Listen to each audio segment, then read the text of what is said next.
DBT issue resolved.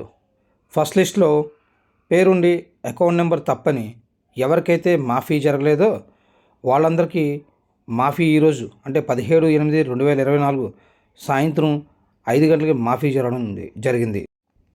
మాకు ₹1,00,000 ఉండి మా పేరు లిస్టులో ఉన్నా కూడా మాఫీ జరగలేదని అనుకున్న కొద్దిమంది రైతుల ఆనందం అంతా ఇంత కాదు. మాఫీ జరిగిన రైతులు బ్యాంకును సంప్రదించి ఈ రోజు వరకు అవిని మిత్తి కట్టి రెన్యువల్ పేపర్ సబ్మిట్ చేయండి. ఈ 3 విడతల్లో మనం అంగూరు బ్రాంచ్లో 2,445 మందికి మాఫీ జరిగింది కనుక మాఫీ అమౌంట్ లేదా రెన్యువల్ అమౌంట్ మీ పొదుపు ఖాతాలకు జమ చేయడానికి కొంచెం ఎక్కువ సమయం పడుతుంది కనుక ఆలస్యం చేయకుండా రెన్యువల్ పేపర్ సబ్మిట్ చేయండి. ఇంతమంది రైతులకు ఒకేసారి రెన్యువల్ చేయాలంటే 6 నెలల నుంచి 8 నెలల సమయం పడుతుంది. ప్రభుత్వ ఉద్దేశాన్ని మరియు రైతుల అవసరాలను దృష్టిలో పెట్టుకుని 1 నెల నుంచి 2 నెలలలోపు రెన్యువల్ చేయడానికి ప్రయత్నం చేస్తాం. అన్నదాత సుఖీభవ.